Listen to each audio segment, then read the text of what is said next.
It's the holiday season, so hoop-de-doo and dickory-dock, as Andy Williams says. That's how I feel about our political world right now. Hoop-de-doo. But hey, at least a turkey was pardoned. Let me explain. Gobble, gobble, gobble, and ho, ho, ho, you very good and healthy team members. I hope your Thanksgiving was full of turkey, but not these turkeys. I'll get to them in a moment.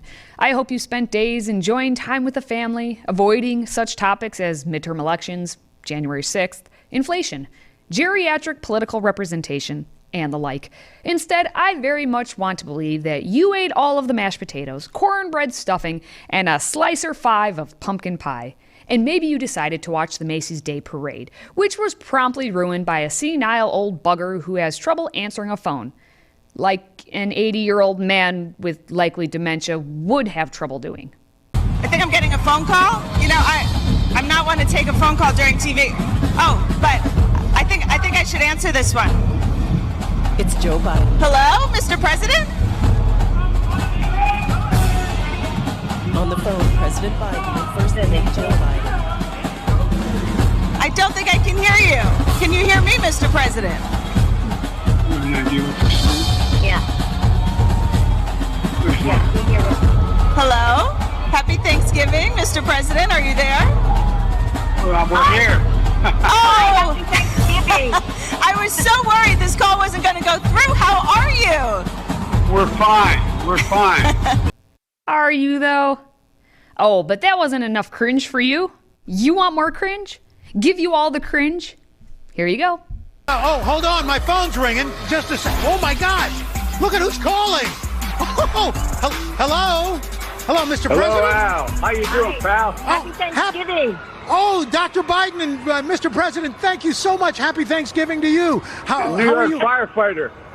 That's right. We had a New York firefighter here, and it's so good for you calling. We thank you so much. What's your message to the American folks on this Thanksgiving Day? My message is, after 2 years, you're back. America's back. There's nothing we're unable to overcome, Al, and you're one of the reasons for that, pal. You're always up. You're always rooting.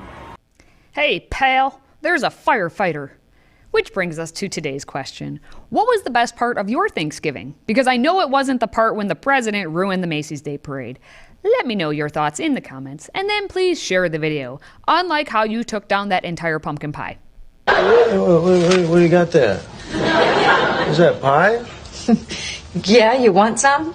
Just cut me a little sliver. Don't you lie to me or yourself. Anyway, I wish our politicians would have just stuffed themselves and then let the tryptophan hit them for good. But instead, we had the biggest turkey out there gobbling away. Nobody likes it when their turkey gets cold. I tell you what, man. They can go wherever they want. Of course, chocolate is my favorite. Chocolate is my favorite ice cream.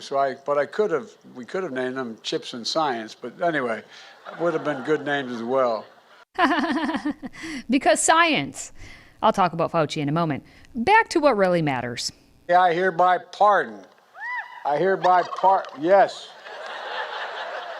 I hereby pardon chocolate and chip.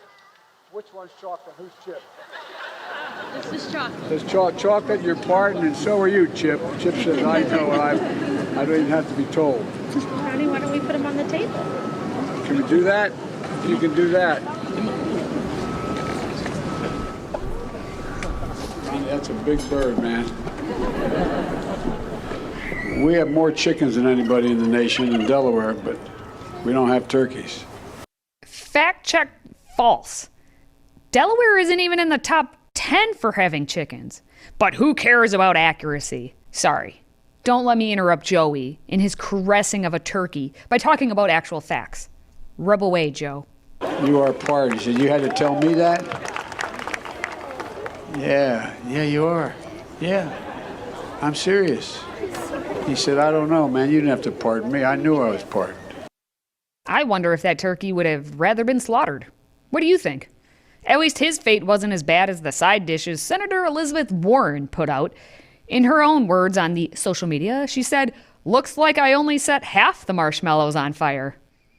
Those marshmallows probably identify as MAGA anyway, so that's why she's pleased with herself. I just want to know if that's one of her recipes that she, put in Pow Wow Chow. Not sure if you were able to score a copy during the Black Friday and Cyber Monday sales, but maybe on Small Business Saturday when you were out and about supporting small businesses or just being extra creepy, like the President of the United States. Ah! Good gracious. When Joe Biden said he was going to go out window shopping whilst on Nantucket over the holiday weekend, did no one think to ask what he was shopping for? Per usual, his staff and anyone who is supposed to be a leader of any sorts fails the world. Which brings us to the other turkey of the day, Dr. Anthony Where's My Money Fauci, who is currently on his goodbye tour. He was just in the White House press briefing room for what he says maybe his final time. Single tear. And what could the not-so-good doctor say before leaving the public? The importance of getting an updated booster vaccine as we enter into the holiday season and the colder weeks and months of the late fall and early winter. So let's just talk very briefly about what we know about the vaccines, because we want to make our decisions really based on facts, evidence, and data. Maybe that was just us with common sense, because those in the room couldn't get enough. For so many Americans throughout our fight with COVID, Dr. Fauci has been a source of information and facts. But Dr. Fauci's leadership and legacy stretch far beyond the past couple of years, as you all have known him. It actually goes back even further, as I was just stating, whether it be HIV/AIDS, Ebola, or COVID-19, for close to 4 decades and under 7 Republican and Democratic presidents, Dr. Fauci has always led with the science, and our country is stronger and healthier because of his leadership. Stop it. Well, hard to follow Dr. Fauci, who I would argue has been the most important, consequential public servant in the United States in the last half century, and a leader and a role model for so many of us. So, Tony, thank you. Demons are hard to follow. That's why he just kept going. Fauci continued his Macy's Day type parade on CBS's Face the Nation so he could tell everyone more lies and waver on the threat of schools shutting down again. When you talk about shutting down schools, there's always the collateral That's also effects. radioactive. It is, exactly. There's always the collateral issue. So you have to balance, and you do it in real time, depending upon the viral load of disease in your region, whether the upper Northeast may be quite different from the Southwest, from the Pacific Coast, from the upper Northwest. So you have to have the local authorities evaluate on a situation-by-situation basis the potential collateral deleterious effects with the effects of what might happen if you have so many kids getting infected. Such a laughing matter for Lord Fauci. Fauci still wants you to believe that he cares about the science, not getting another book deal or atrociously throwing out another first pitch at a Nationals game or being the poster boy for the CCP. No, he's a scientist. Always. I'm not political at all, period. I've never been, and anybody who knows anything about me knows that that's the case. I guess this is a good time to let you know that we have these awesome mugs available. Because unlike what Tony's trying to sell you, I actually want you to stay healthy, America. So head over to freedomproject.com/store to grab yourself a mug for this Christmas season. Hot cocoa awaits you. Again, go to freedomproject.com/store. We have other swag there too, like this hoodie. So Merry Christmas to you. And now that we're pivoting away from the turkeys and toward the holiday I still call Christmas, yes, I know that's all controversial by having Christ in there, but sorry, not sorry. Now Biden is trying to play the role of Santa Claus and bring the cheer to the people. But he can't really do that because he and his elves are just self-serving. Exhibit A. Ah, yes.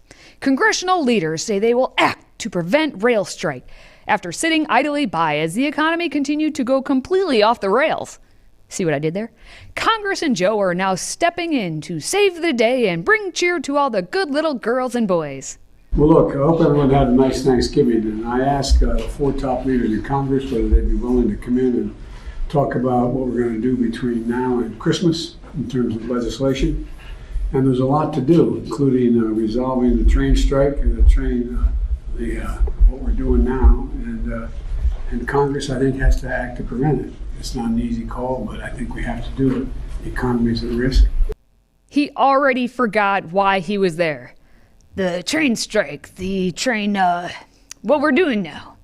And so you know, I wholeheartedly believe in Santa more than I believe in all of the people in that room. But I will admit that Joe does come close to this one instance of Santa Claus. You know, I must say, you look pretty good for your age. Thanks, but I'm seeing someone in wrapping. Except Joe would feel truly rejected. Much like Tink does when Peter says he doesn't believe in fairies. I do not believe in fairies! And I believe in fairies more than I believe in any of these politicians. So there's that. I'm in full festive holiday mode, so expect some more of that from me next time. Let's all try to have some cheer, because we do have a lot to be thankful for, and I include all of you on my list. Remember to keep giving those Fs: faith, family, and friends. And we have a shirt for that too, by the way. Head over to FreedomProject.com/store to get yours. And then, if you could share the video, we can all show our thankfulness to one another. Until next time, stay healthy, America.